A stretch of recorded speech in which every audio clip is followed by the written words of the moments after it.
Shalom, Bapak Ibu Saudara-saudari jemaat yang Tuhan Yesus kasihi, salam sejahtera bagi kita semua. PAMJ dan seluruh majelis jemaat mengucapkan selamat datang, terutama kepada jemaat yang baru pertama kali mengikuti ibadah di jemaat GKI Bethlehem Kuala Kencana.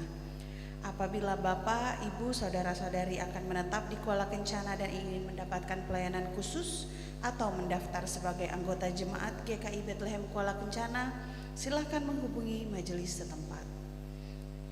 Bagi jemaat yang akan menjalani cuti, disampaikan selamat menjalani cuti, dan bagi jemaat yang telah kembali dari cuti, disampaikan selamat datang dan selamat menjalankan tugas dan kerja.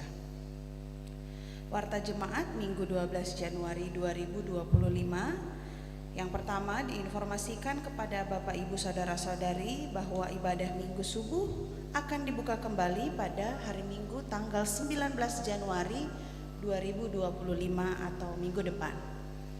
Kepada Bapak Ibu Saudara-saudari jemaat sekalian, bahwa akan dilakukan perjamuan kudus awal tahun yang akan dilaksanakan pada hari Minggu tanggal 26 Januari 2025 jam 5 sore sampai selesai, bertempat di Gedung Gereja Bethlehem Kuala Kencana, dan diharapkan Bapak Ibu Saudara-saudari anggota SIDI Jemaat untuk dapat mengambil bagian dalam perjamuan kudus tersebut. Bagi jemaat yang rindu untuk melayani di paduan suara jemaat, dipersilahkan mengikuti latihan dengan jadwal sebagai berikut. Hari Minggu setelah ibadah Minggu pagi jam 10.30 sampai selesai, dan hari Rabu sore pada jam 17.30 sampai selesai, bertempat di aula gereja. Diinformasikan kepada orang tua dari anak-anak sekolah minggu dan remaja dari usia kelas 1 SD sampai kelas remaja Alkitab untuk dapat mengambil bagian dalam latihan paduan suara anak dan remaja dengan jadwal latihan 2 kali dalam seminggu, yaitu hari Senin jam 6 sore di Gereja Bethlehem Kuala Kencana RT 4 nomor 24, dan hari Sabtu jam 4 sore bertempat di aula gereja Bethlehem Kuala Kencana. Khusus bagi anak-anak usia kelas 1 sampai 6 SD wajib didampingi oleh orang tua. Selanjutnya, informasi dari BP PAR atau sekolah minggu saat ini sedang mengalami kekurangan guru sekolah minggu dan tunas. Bagi jemaat yang rindu melayani sebagai guru sekolah minggu atau tunas, dipersilakan untuk mendaftarkan diri pada pengasuh sekolah minggu, yaitu Ibu Rosvaluk, nomor handphone 0822 8101 0002, atau Ibu Margareta Emeauta 0812 4086 280. Informasi kehadiran jemaat pada Minggu 5 Januari 2025 yaitu ibadah pagi 151 orang dan ibadah sore 47 orang. Pemberitaan selanjutnya untuk Bapak Ibu jemaat saudara-saudari sekalian, bahwa setiap minggu keempat persembahan yang diberikan adalah bentuk persembahan naturah. Berikut ini adalah surat masuk, yaitu dari Panitia HUT PI atau Pekabaran Injil yang ke-170 Klasis Mimika, perihal petunjuk teknis pelaksanaan kegiatan HUT PI ke-170 tahun.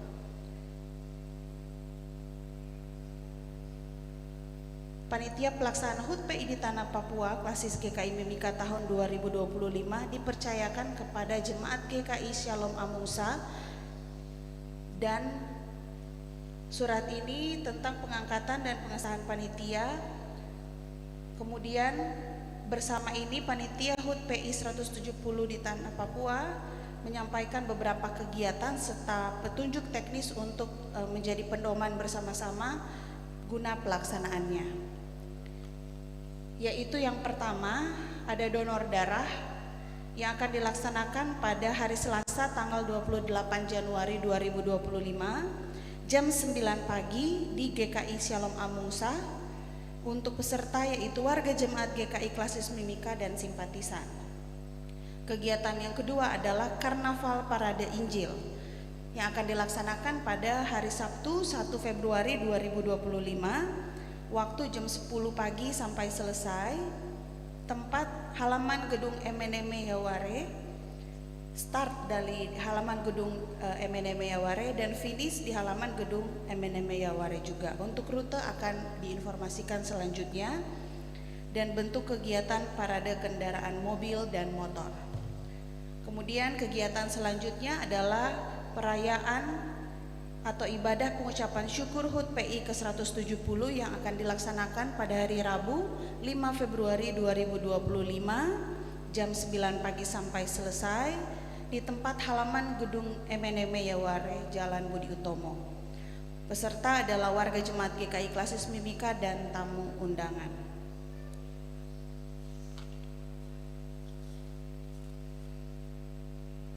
Demi kelancaran, kenyamanan dan ketertiban ibadah, kami mengimbau jemaat untuk mempersiapkan diri dengan baik, menyiapkan Alkitab dan mengenakan pakaian yang sopan, pastikan HP dalam keadaan mode diam selama ibadah berlangsung, dan pokok doa khusus amplop persembahan atau persepuluhan agar diserahkan lebih awal ke majelis yang bertugas di counter saat memasuki ruangan gereja, sehingga dapat dicatat dan diteruskan kepada pelayan firman untuk didoakan dari mimbar.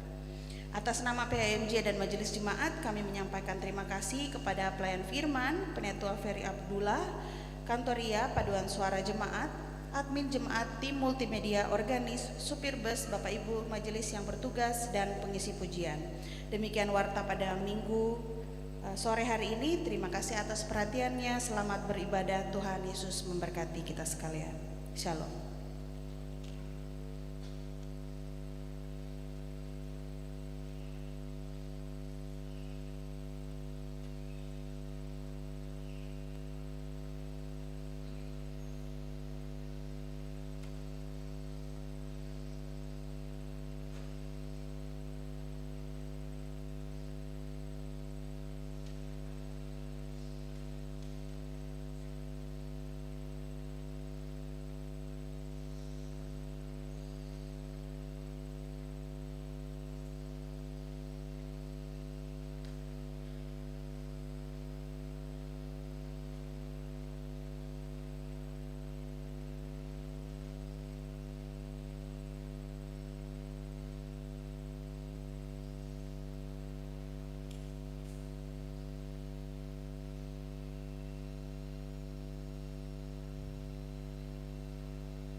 Shalom.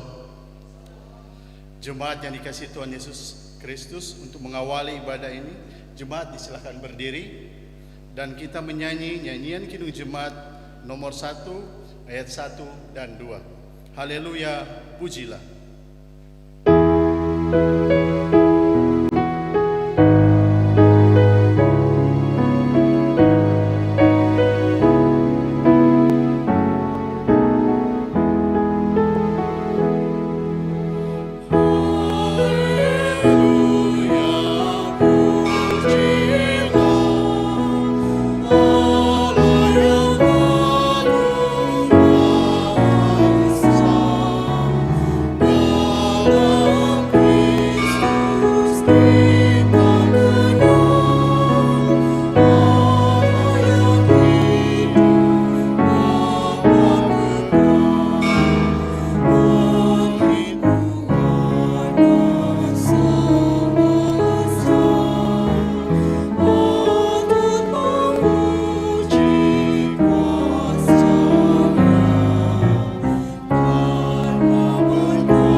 Pertolongan kita adalah dalam nama Tuhan yang menjadikan langit dan bumi, serta tidak meninggalkan perbuatan tangannya. Amin. Kasih karunia dan damai sejahtera turun atas saudara-saudara dari Allah Bapa, Tuhan Yesus Kristus, dan Roh Kudus. Kita memuji Tuhan dari nyanyian rohani 15 ayat 1 dan 2.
Jemaat yang terkasih dalam Tuhan kita Yesus Kristus, marilah kita merendahkan diri di hadapan Tuhan dan mengaku dosa sungguh-sungguh kepada Tuhan. Karena Tuhan itu dekat kepada orang-orang yang patah hati dan Ia menyelamatkan orang-orang yang remuk jiwanya. Mari kita berdoa. Ya Allah Bapa kami yang bertata dalam kerajaan sorga, kami datang menghampiri hadirat-Mu yang kudus, mengaku atas segala dosa dan pelanggaran yang telah kami buat, baik melalui pikiran kami, perkataan dan perbuatan kami, baik yang kami sengaja maupun yang tidak kami sengaja. Seringkali kami menyakiti hati sesama kami dan juga mendukakan hati-Mu. Untuk itu ya Bapa, kiranya ampunilah segala dosa dan kesalahan kami.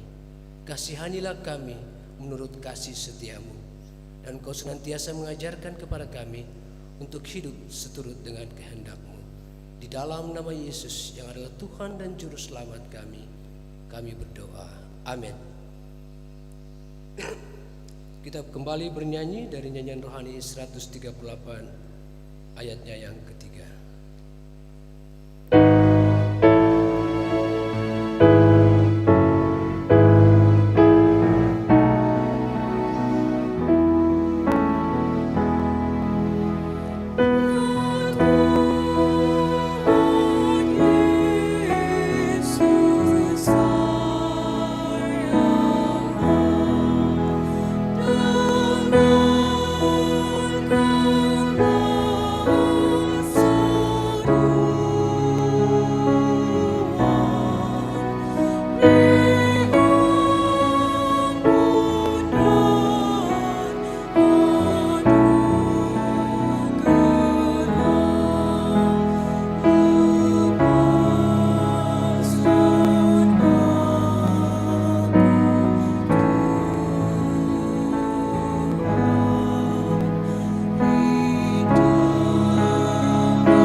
Dengarlah jemaat sabda Tuhan Yesus Kristus kepada semua orang yang sungguh-sungguh mengaku dosanya.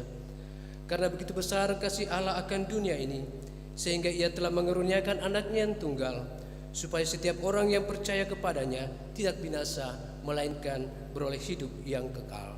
Yohanes 3 ayat 16. Kita memuji Tuhan dari nyanyian rohani 43 ayatnya yang pertama.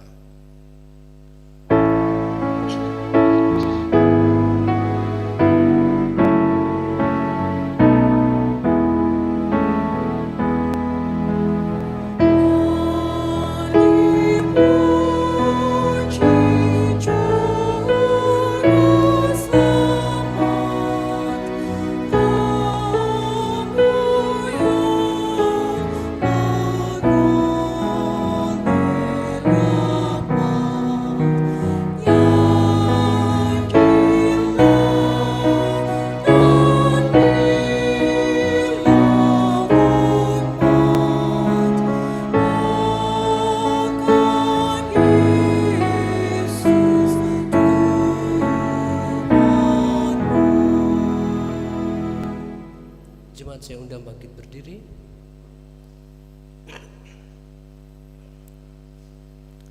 Dengarkanlah hukum Tuhan.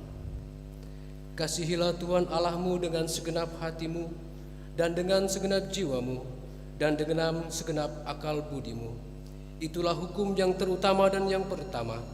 Dan hukum yang kedua yang sama dengan itu ialah kasihilah sesamamu manusia seperti dirimu sendiri. Pada kedua hukum inilah tergantung seluruh hukum Taurat dan kitab para nabi. Roh Kudus memampukan kita melakukan hukum Tuhan di dalam kehidupan kita hari lepas hari. Jemaat silakan duduk. Jemaat yang terkasih dalam Tuhan kita Yesus Kristus, tibalah saatnya kita akan mendengar pemberitaan firman Tuhan.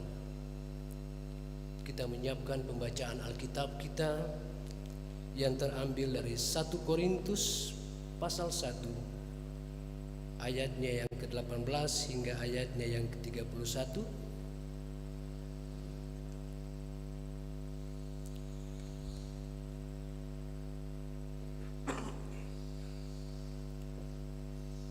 Jemaat terkasih, jika kita sudah menemukan bagian bacaan kita, biarlah bacaan kita tetap terbuka dan mari kita berdoa.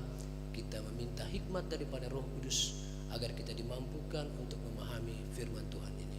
Mari kita berdoa. Tuhan yang Maha Kuasa, Engkau telah memberi firman-Mu menjadi pelita bagi kaki kami dan terang bagi jalan kami. Berilah Roh Kudus, telinga kami mendengar dan hati kami rindu akan firman-Mu. Berilah firman-Mu menjadi kesukaan kami, agar kami bertumbuh dalam kasih-Mu dan mengenal Engkau sebagai Tuhan dan Juru Selamat kami. Dalam nama Yesus kami berdoa. Amin.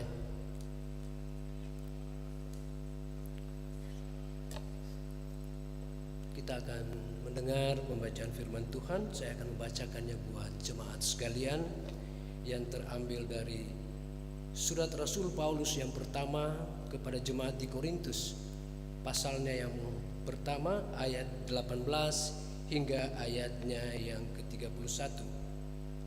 Adapun tema perenungan firman Tuhan di hari ini adalah kesehatian tentang hikmat pemberitaan salib Kristus. Perikop pembacaan kita adalah hikmat Allah dan hikmat manusia. Saya akan membacakan dalam versi terjemahan baru edisi kedua. Hikmat Allah dan hikmat manusia. Sebab pemberitaan tentang salib memang adalah kebodohan bagi mereka yang menuju kebinasaan, tetapi bagi kita yang diselamatkan, pemberitaan itu adalah kekuatan Allah. Sebab ada tertulis, Aku akan membinasakan hikmat orang-orang berhikmat, dan kearifan orang-orang arif akan kulenyapkan.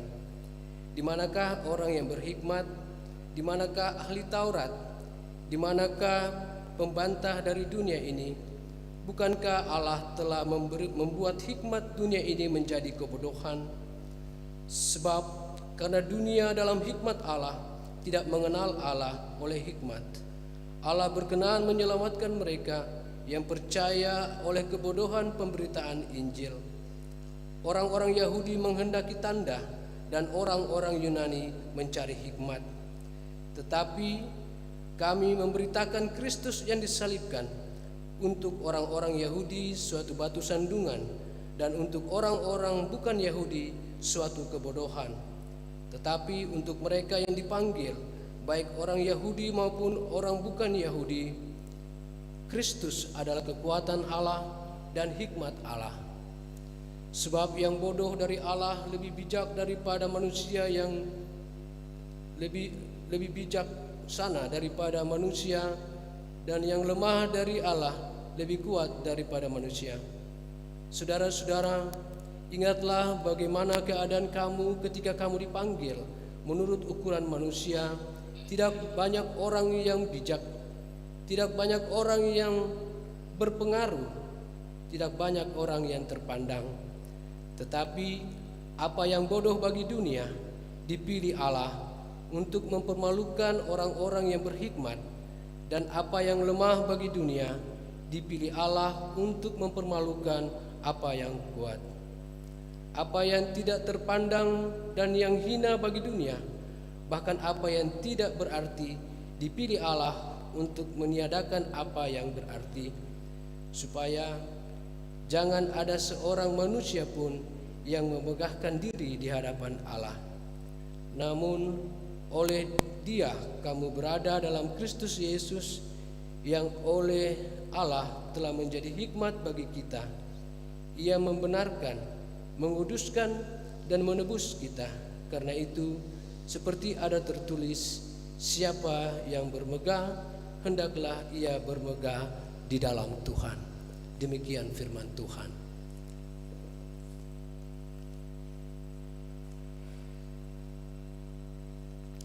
Saudara-saudara, Bapak Ibu yang terkasih dalam Tuhan kita Yesus Kristus, Shalom. Puji Tuhan jika di hari ini kita masih boleh mendengar kebenaran firman Tuhan, dan sesuai dengan fokus pelayanan GKI di Tanah Papua tentang kesehatian, maka tema kita di hari ini adalah kesehatian tentang hikmat pemberitaan salib Kristus. Surat Rasul Paulus ini ditulis kepada jemaat di Korintus kira-kira pada tahun 55 Masehi. Dan salah satu alasan mengapa Rasul Paulus menuliskan surat ini, kalau kita baca di awal-awal surat ini, adalah karena menurut orang-orang dari keluarga Chloe menyampaikan kepada Paulus bahwa ada perpecahan di antara jemaat. Jadi ada jemaat yang merasa kita ini dari golongan Apolos, kita ini dari golongan Paulus. Tetapi bagaimana sebenarnya jemaat di Korintus ini mengenal Paulus dan Apolos? Ceritanya secara singkat saya bisa sampaikan begini, bahwa pendiri jemaat di Korintus adalah Rasul Paulus. Rasul Paulus melayani jemaat di Korintus selama kurang lebih 18 bulan atau 1 tahun setengah. Di sana dia mulai melayani dan mengajar tentang Injil. Nah, setelah 18 bulan melayani di Korintus, Rasul Paulus kemudian ingin melanjutkan misi penginjilannya. Kemudian dia melanjutkan misinya ke Antiokhia, Galatia, dan Efesus. Nah, setelah Rasul Paulus meninggalkan Korintus, maka Apolos datang ke Korintus. Dia pun membantu jemaat untuk mengajar dan juga untuk menguatkan iman percaya mereka. Nah, memang ada perbedaan fokus daripada ajaran Apolos dan Paulus. Kalau Apolos, karena beliau ini mungkin karena latar belakangnya kuat di kitab-kitab Taurat, sehingga fokusnya itu adalah Yesus itu adalah Mesias yang datang memenuhi hukum Taurat. Sedangkan Rasul Paulus yang sebenarnya juga sangat fasih tentang hukum Taurat, kemudian mendapatkan pencerahan bahwa sebenarnya Yesus itu adalah sebagai juru selamat yang memberikan kasih karunia. Nah, dari dua perbedaan itu tentu terdapat juga kesamaan yang penting dari Apolos dan Rasul Paulus. Persamaan penting yang pertama yaitu keduanya mengajarkan tentang Yesus Kristus, baik sebagai juru selamat maupun sebagai Mesias. Yang kedua adalah mereka sama-sama menekankan kasih sebagai fondasi iman orang percaya. Dan kesamaan yang ketiga adalah mereka keduanya mengakui otoritas Alkitab sebagai firman Allah. Nah, sebenarnya kalau kita tarik benang merahnya, kedua pengajaran ini sebenarnya saling melengkapi, ya. Karena dikatakan juga dalam firman Tuhan bahwa Yesus datang itu untuk menggenapi atau untuk menyempurnakan hukum Taurat, untuk menyelamatkan bukan saja hanya kepada bangsa Yahudi, tetapi seluruh umat manusia yang percaya kepadanya. Makanya di pasal yang ketiga Rasul Paulus bilang, aku yang menanam, Apolos yang menyiram, tetapi Allah yang memberi pertumbuhan. Dan di situ Rasul Paulus mengatakan bahwa dia dan Apolos itu sebenarnya kawan sekerja Allah, dan kita ini adalah ladang Allah dan kita adalah bangunan Allah. Nah, dari pembacaan firman Tuhan ini, dari pengantar ini, Rasul Paulus ingin menekankan bahwa jika kita ingin memahami firman Tuhan, maka kita harus memakai hikmat yang berasal dari Tuhan. Karena berdasarkan pengalaman di jemaat di Korintus, kalau kita memakai hikmat manusia, maka itu hanya akan menimbulkan perselisihan dan perpecahan. Dari pembacaan kita bisa melihat di ayat 18 hingga ayatnya yang ke-21. Di situ menyatakan tentang pemberitaan tentang salib Kristus. Pemberitaan salib itu memang adalah kebodohan bagi mereka yang akan binasa. Tetapi bagi kita yang diselamatkan, pemberitaan itu adalah kekuatan Allah. Terus kemudian Paulus juga mengutip kisah perjanjian lama di Yesaya 29 ayat 14. Di sini ada peristiwa di mana Raja Yehuda, yaitu Raja Ahaz, itu meminta bantuan kepada orang-orang Mesir karena akan diperangi oleh Raja Sanherib. Tetapi kemudian orang Mesir pun tidak bisa membantu bangsa Yehuda, tetapi justru Allah sendirilah yang membantu bangsa Yehuda ini. Sehingga bisa dikatakan adalah percaya dan mempercayakan diri kepada Allah itu jauh lebih penting atau sangat penting dibandingkan kita mempercayakan diri kita kepada manusia. Bagian yang berikut dalam konteks pembacaan kita berarti Allah bisa membuat hikmat dunia menjadi bodoh dan Allah berkenan menyelamatkan mereka yang percaya kepada kebodohan pemberitaan Injil.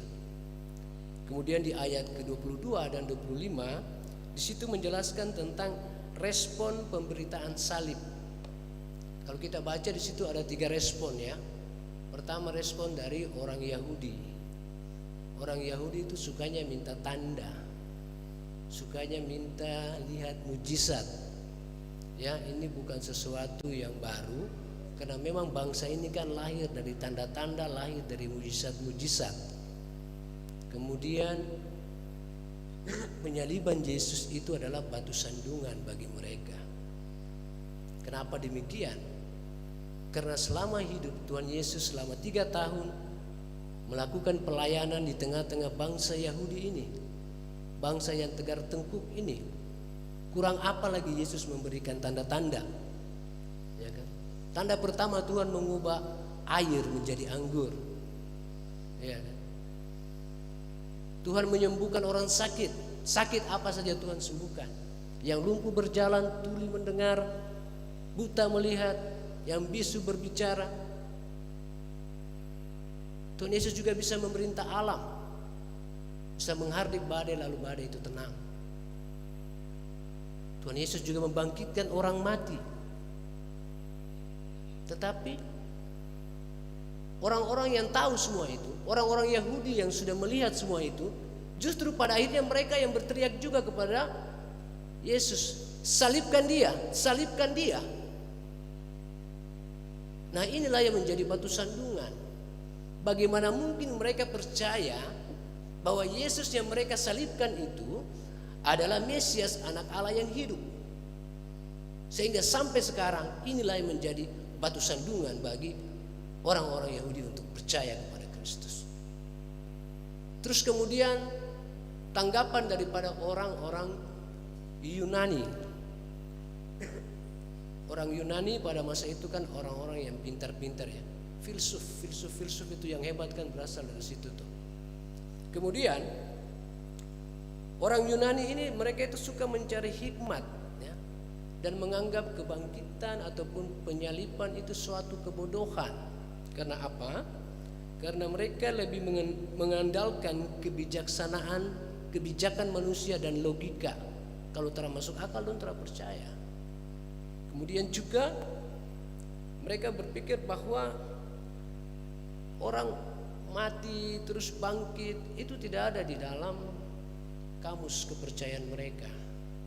Ya, kebanyakan agama-agama kuil yang menyembah dewa-dewa itu tidak percaya seperti kita bahwa kita ini ada kebangkitan tubuh kemuliaan. Ya, sebagaimana Yesus Kristus bangkit dengan tubuh kemuliaan, kita juga akan bangkit seperti itu. Tetapi bagi mereka tidak ada seperti itu. Yang ada itu orang itu bereinkarnasi, bukan inkarnasi ya. Kalau Tuhan Yesus inkarnasi ke dunia sebagai manusia dan firman yang hidup, tetapi kalau mereka itu reinkarnasi. Jadi saya ini atau Bapak Ibu ini adalah orang yang dulu pernah hidup, terus kita adalah reinkarnasinya. Kalau saya tidak ada, nanti ada yang mereinkarnasi saya lagi di masa yang akan datang. Nah, itulah yang mereka percayai. Nah, tetapi respon orang percaya, di situ dikatakan Kristus adalah kekuatan Allah dan hikmat Allah.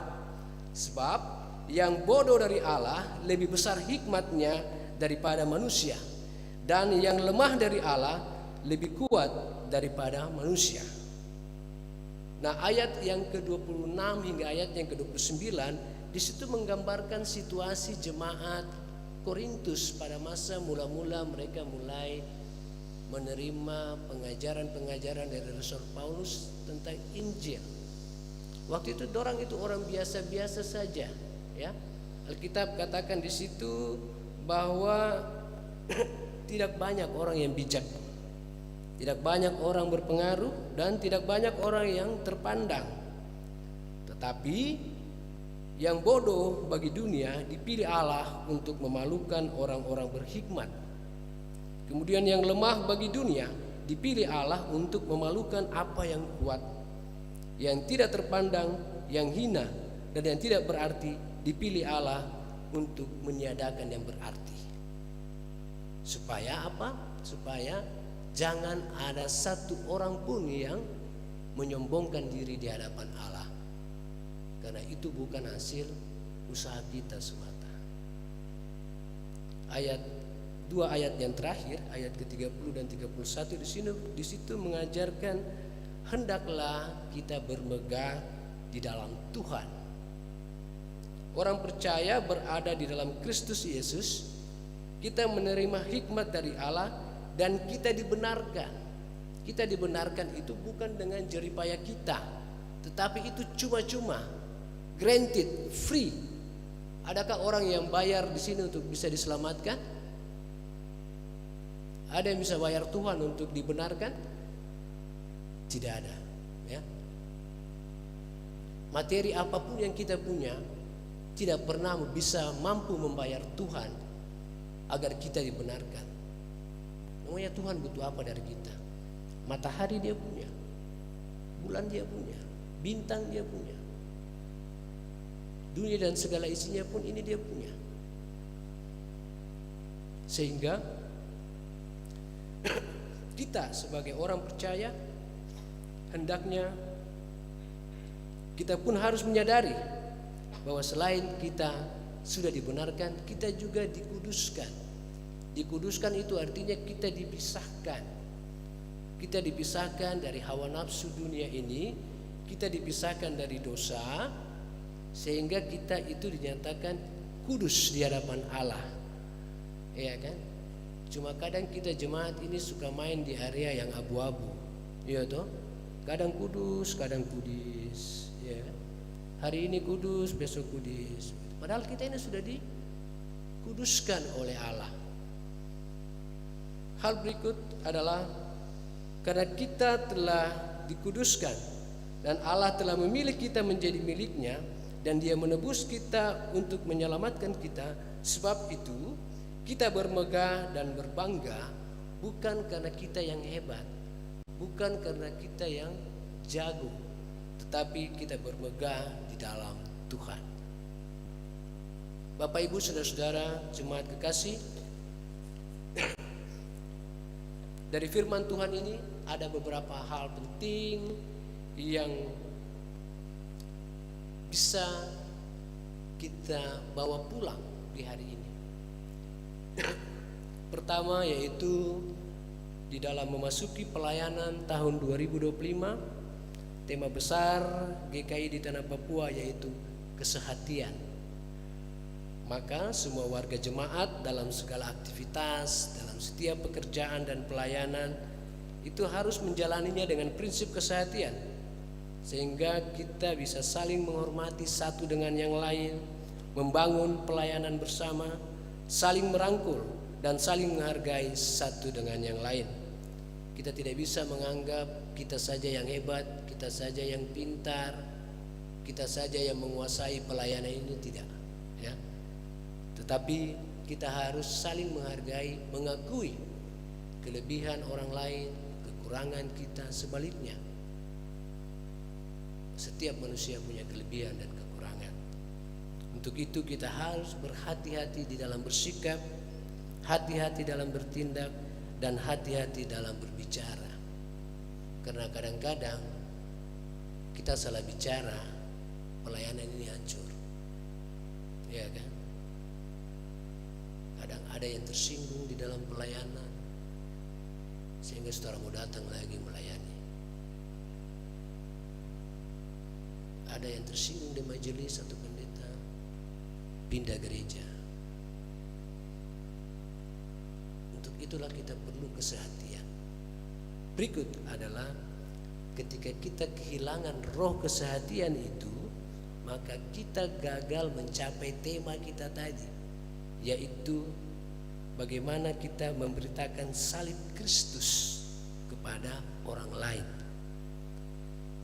Kita menjadikan kekuatan, kehebatan, dan kemampuan kita untuk menjadi standar dan ukuran dalam kerja dan pelayanan. Kalau tidak sesuai dengan sapu mau, tidak bisa, tidak jadi. Ini yang seringkali menghambat pelayanan kita. Kekuatan yang bersumber hendaklah kita minta dari Kristus.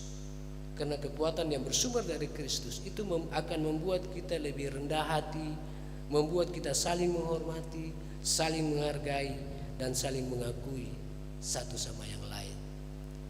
Dan yang terakhir dari pembelajaran firman Tuhan ini, kesehatian yang sejati itu bukanlah sesuatu yang pura-pura. Ya, kalau kita sedang melayani, karena kita semua jemaat ini kan dipanggil untuk melayani, ya. Tugasnya bukan hanya datang ibadah atau datang gereja, pulang gereja sudah lepas itu kekristenannya. Tidak.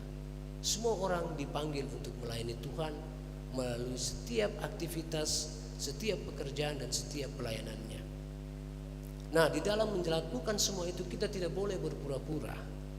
Kita tidak boleh berpura-pura baik. Kita tidak boleh berpura-pura rendah hati.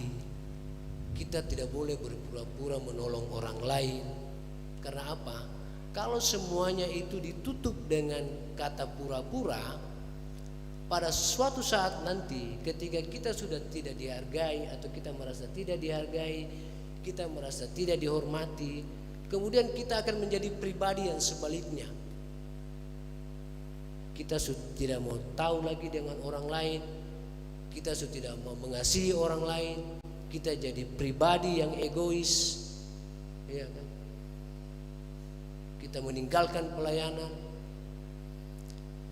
Dan yang lebih penting dari semua ini dalam kehidupan kita sebagai orang percaya, sebagai pelayan-pelayan di hadapan Tuhan, adalah kita saling mau menerima kekurangan dan kelebihan orang. Yang kurang itu belajar dari yang lebih. Yang lebih itu mengisi yang kurang, sehingga kita bisa bersehati di dalam melakukan pelayanan bagi kemuliaan nama Tuhan. Kiranya firman Tuhan ini menginspirasi kita untuk bersehati dalam hikmat pemberitaan salib Kristus dengan hati yang bersih, hidup yang penuh kasih, dan semangat untuk melakukan kehendak Tuhan. Amin.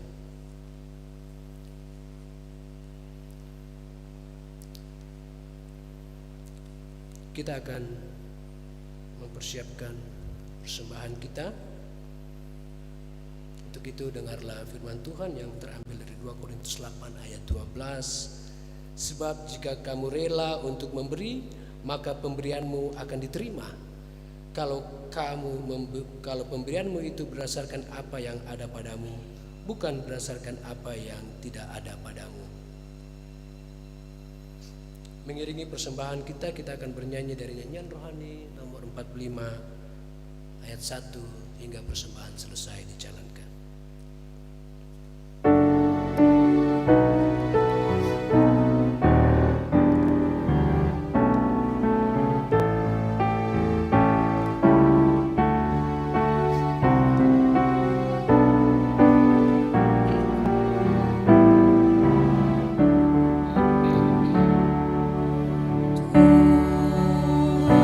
ku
Jemaat yang Tuhan Yesus Kristus kasihi, terima kasih untuk pemberian persembahan dari jemaat yang telah kita kumpulkan pada 4 kantong kolekte, 1 kotak program, 1 kotak diakonia, dan 1 aksi sinode, pembangunan kantor sinode. Bersama-sama dengan persembahan di sore hari ini, ada 1 keluarga tanpa nama datang memberikan pengucapan syukur, amplop pengucapan syukur ulang tahun atau penambahan usia. Untuk itu seluruh persembahan akan didoakan langsung dari mimbar.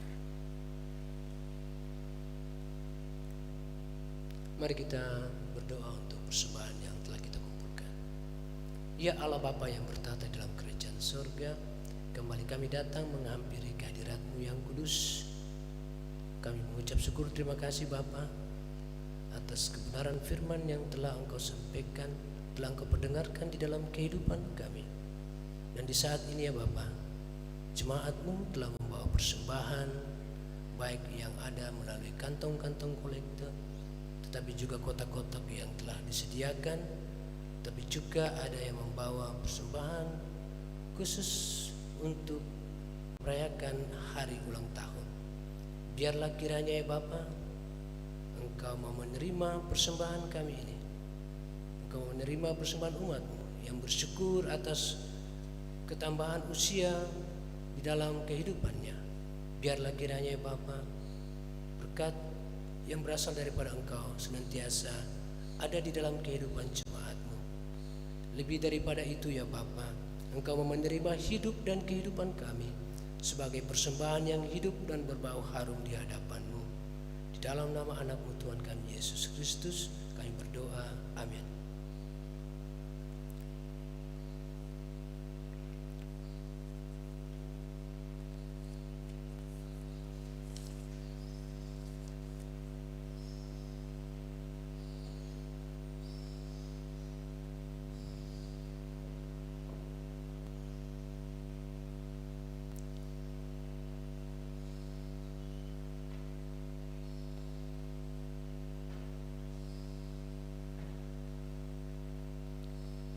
Jemaat saya undang untuk bangkit berdiri.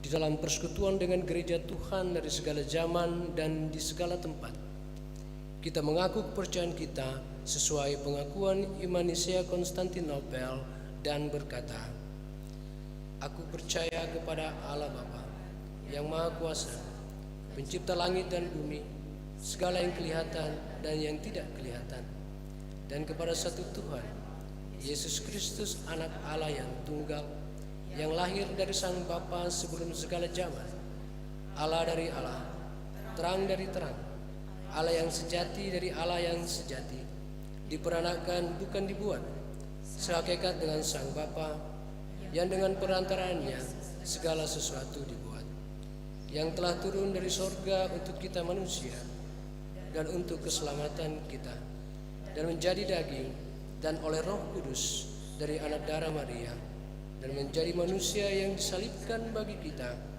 di bawah pemerintahan Pontius Pilatus, menderita dan dikuburkan, yang bangkit pada hari ketiga sesuai dengan isi kitab-kitab, dan naik ke sorga, yang duduk di sebelah kanan Sang Bapa, dan akan datang kembali dengan kemuliaan untuk menghakimi orang yang hidup dan yang mati, yang kerajaannya tak akan berakhir.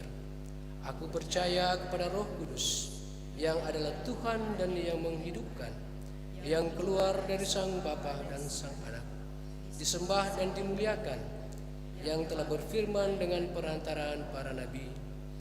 Aku percaya kepada satu gereja yang kudus, am dan rasul.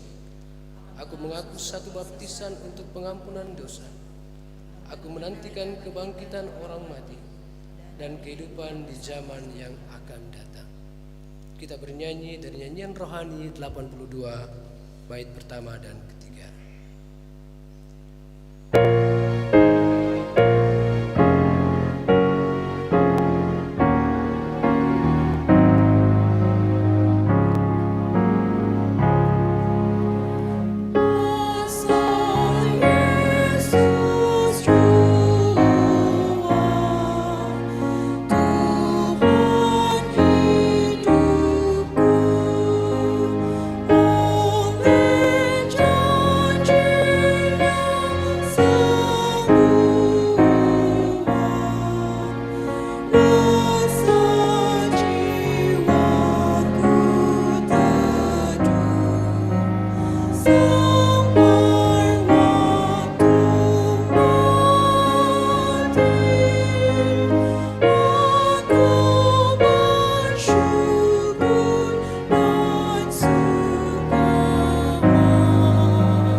Mari kita siapkan hati kita untuk kita berdoa syafaat. Mari kita berdoa.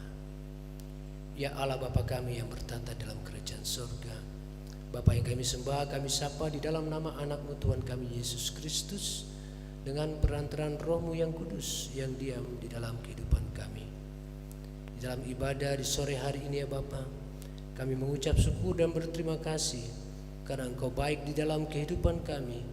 Engkau masih memberikan kami kesempatan untuk boleh datang beribadah kepadamu dalam ibadah di minggu sore hari ini. Semua itu bukan karena kuat dan hebatnya kami Bapa, tapi semua itu ada karena berkat kasih dan karunia yang hanya berasal daripada Engkau. Sore ini ya Bapa, hamba mau membawa jemaat-Mu. Biarlah kiranya ya Bapa, Engkau memberkati setiap jemaat-Mu dalam kehidupan mereka, dalam setiap pergumulan mereka.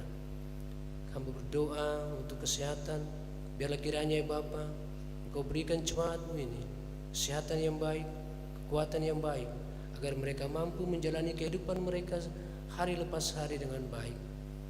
Tak lupa juga ya Bapa, bagi yang saat ini sedang ada dalam kesakitan, yang sakit baik di rumah sakit maupun di rumah-rumah, biarlah kiranya Bapa, Engkau yang datang melawat mereka, Engkau menjamah mereka, dan Engkau yang pulihkan mereka.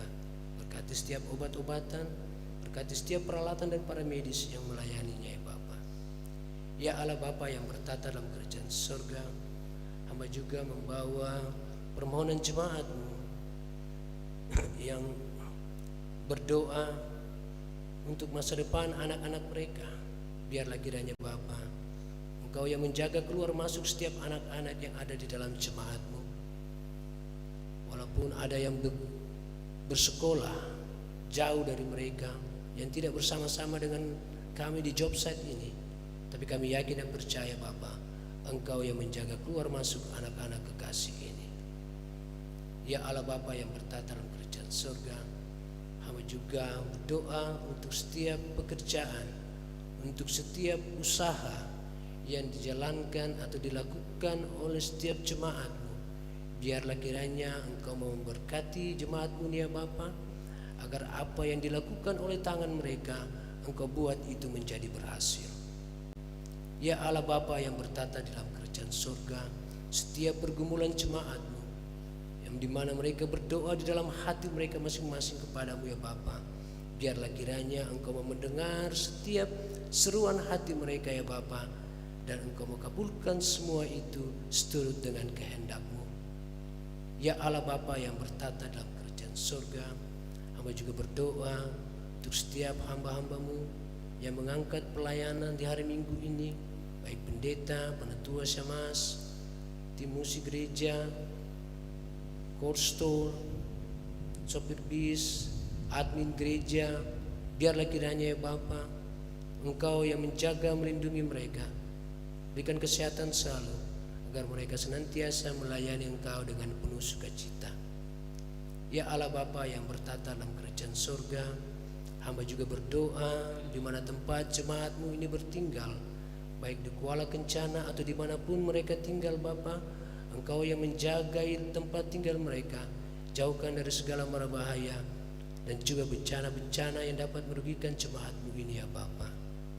Ya Allah Bapa yang bertata dalam kerajaan surga, kami juga berdoa untuk setiap pemimpin kami, mulai dari pusat hingga ke daerah-daerah, termasuk juga yang ada di Kabupaten Mimika ini Bapa. Kiranya roh hikmat senantiasa Engkau limpahkan kepada mereka, agar mereka boleh menjalankan tugas dan tanggung jawab seturut dengan kehendak-Mu.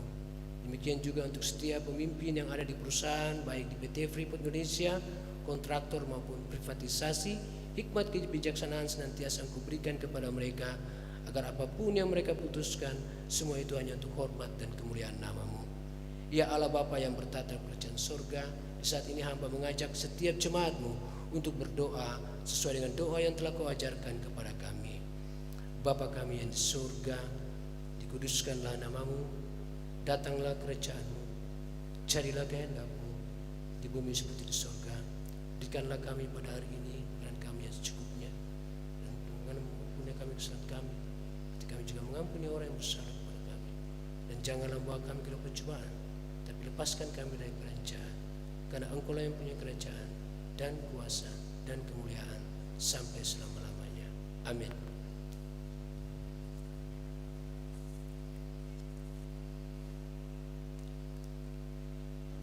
Jemaat terkasih, kita akan bernyanyi dari nyanyian rohani 189.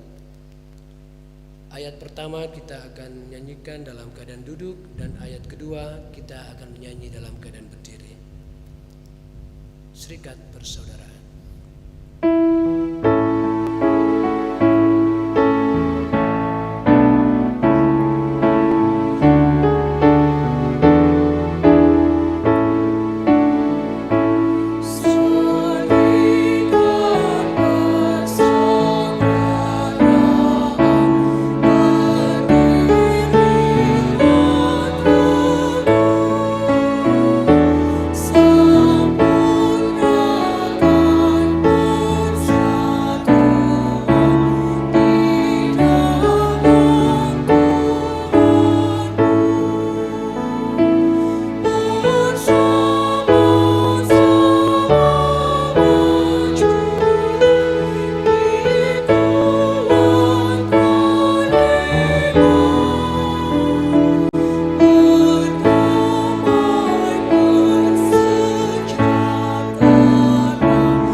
Jemaat sekalian, terimalah berkat Tuhan dan pergilah dengan sejahtera. Kasih karunia Tuhan Yesus Kristus dan kasih Allah dan persekutuan Roh Kudus menyertai kamu sekalian.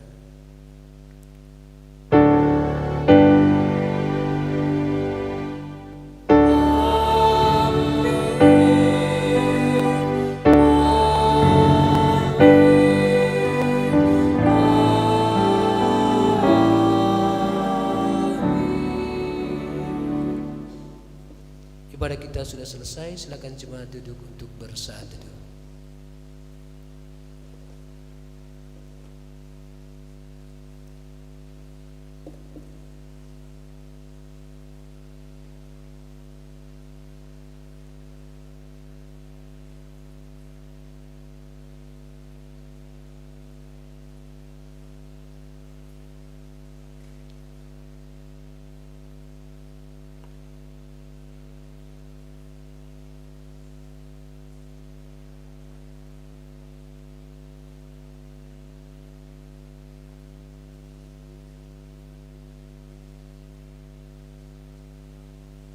Jemaat yang dikasihi oleh Tuhan Yesus Kristus, sambil kita berjabat tangan, kita akan diiringi oleh nyanyian rohani 189 ayat yang ketiga, dan masing-masing kamu pun. Kita sama-sama berdiri.